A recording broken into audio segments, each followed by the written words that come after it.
Hello and welcome to this special artistic edition of ENCORE, where we go to France's biggest contemporary art fair.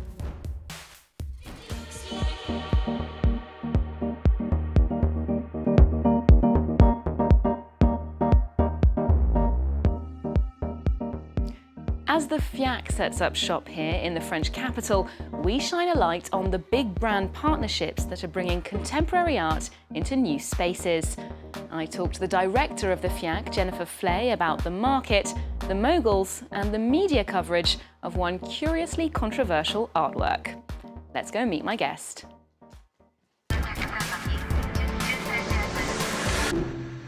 Jennifer, hi. Thanks so much for being with us. It's a real pleasure. Thank you very much.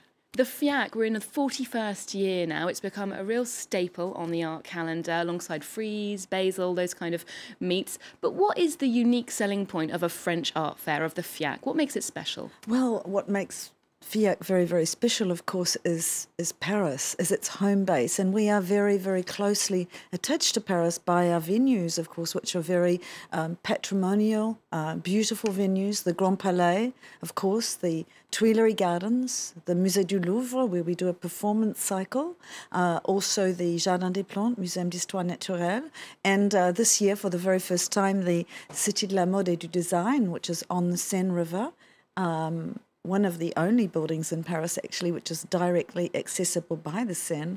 And we are, for the first time, providing river shuttles directly between the buildings. So the way we are inscribed within the city of Paris, and the echo that what we do finds with the major institutions, the museums. There's a Sonia Delaunay exhibition, a Robert Delaunay exhibition, a Marcel Duchamp exhibition of great importance, and that is, of course, without talking about the very, very, very significant museum opening inaugurations, the Picasso Museum, which is long-awaited, which is taking place this week, the exhibition of Paul McCarthy opening, well, actually tonight at La Monnaie de Paris, which is also recently, renovated and will be reopened tonight.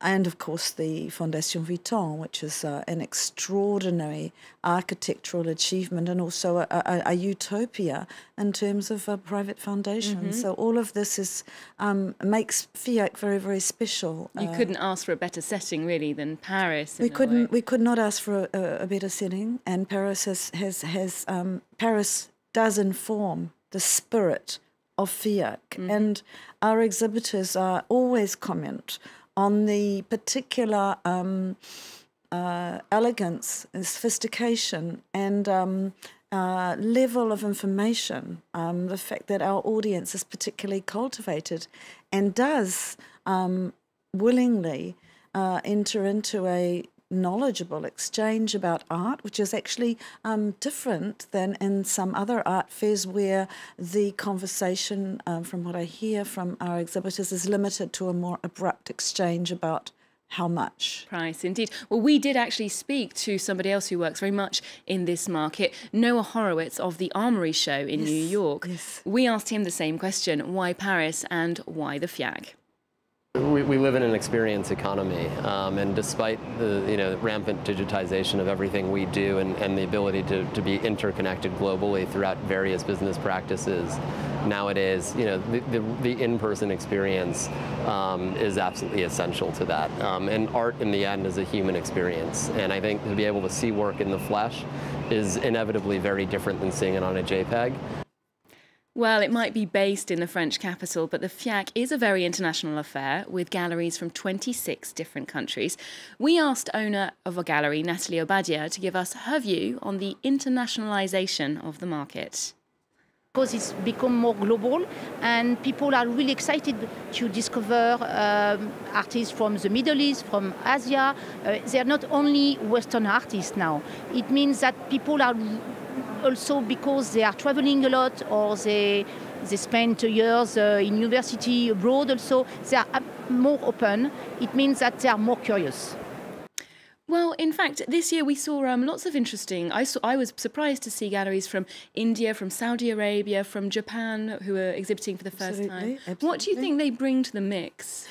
the contemporary art, of course, is open to all artists working today, and that debate is not limited to Western Europe. Fortunately, the art world is growing, and with the globalization, and I think our opening up to these countries. Known as BRIC, Brazil, India, China. It's also our opening to them as much as they're opening to us is really enriching the exchanges that are possible. And I mean, our vision of contemporary art today, I'm talking for myself, but also for FIAC, is radically different, of course, from that we had that one would have 10 years ago or 20 years ago, of course. Yeah. Well, I just wanted to come back to the Outside Artworks project. Yes. Because this year the FIAC extended its Outside events, the project which puts contemporary art in public places along the banks of the Seine, in parks, to show off work to a wider audience. Now, one piece that sparked a lot of controversy was Paul McCarthy's installation. It was interpreted as a sex toy. People got very offended. It was vandalised, and eventually it had to be dismantled. Now, why do you think all the outrage about that, Jennifer? I mean, are we not used to challenging work yet in Paris? Well, it's not a question of Paris. It's a question, I think it's a much broader debate. I have to say that in the city of Paris, we received, prior to the installation of the work, as you can imagine, the full authorization of the city of Paris for this work as a sculpture, as an abstract proposition, and we'll go into that.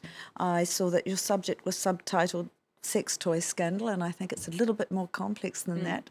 We also had, of course, the support of the Ministry of Culture and the Central Police Station, not just on questions of public safety, but also on the content of the work. I'm glad you photographed it. I'm glad you filmed it when it was up, 24 meters. Yeah. Entitled Tree, Arbre, and in fact, for me, a very joyous, very playful allusion to an object that could be open to various interpretations. One of them, and I think that, one that hasn't escaped anybody, a Christmas tree. Well, indeed, and it did get a lot of support from François Hollande, the French president, yes, and from Anne Hidalgo, the mayor of Paris. And the Minister of Culture, Fleur Pellerin, who was very active on social media with her support. So clearly people are moving on. Now, talking about trends and people moving on in the world of contemporary art, one trend we've observed is fashion houses and contemporary art coming together. They either fund specially commissioned work or give artists a bit of high-profile window space. We went to look at two collaborations here in Paris to ask them just how getting art and fashion together can boost profiles and even sales in both of those sectors.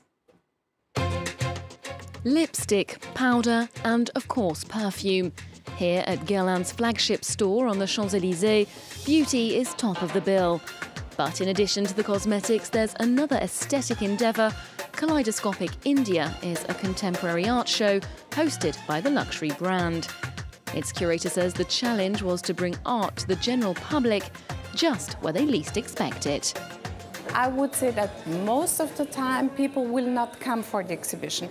They will come because they want to buy a perfume or a lipstick, and at the end they run into an artwork and they are stopped by something and they say, wow, what's that? This is unusual. For the 8th year of Guerlain's partnership with the FIAC Art Fair, Caroline Messensee went in search of the best in contemporary work from India, a country that has a special place in the house's history, thanks to their signature scent, Shalimar. The theme's also a nod to their international clientele, who represent an ever-expanding market. There's a lovely story surrounding Shalimar. In 1920 and 1921, Jacques Guerlain, the great perfumier, met the Maharaja, who told him about India, and it all started like that. Before, about 15% of our clients came from abroad. Now it's about 30% of international clients. And they're not the only ones. Commercial partnerships with contemporary artists or galleries are now ubiquitous and are seen as a canny marketing strategy. This expert says that in general, it's a win-win solution.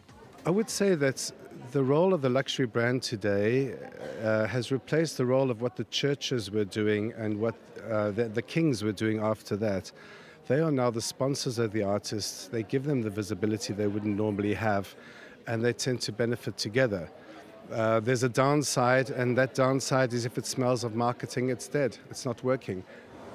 A highly commercial approach that can frighten off those on the creative side of the exchange. Yet for artist Anne-Fleur Cabanis, collaborating with the Galeries Lafayette department store gave her a new challenge to design a large-scale installation spanning 5 floors of retail space.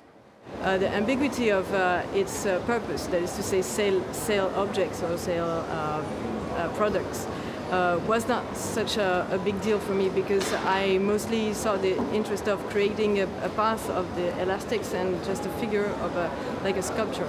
This big piece of work was very exciting for the challenge of it as its big proportions.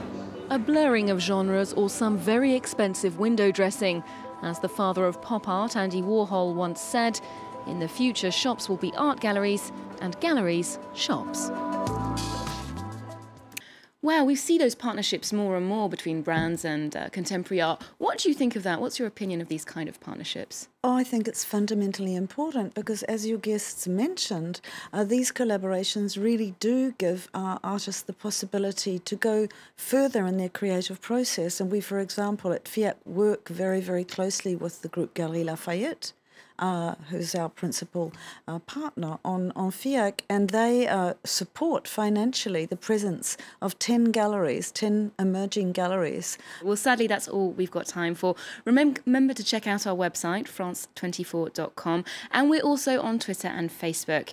I'll leave you with some of the art on display as part of the FIAC. There's more news coming up on France 24 after this.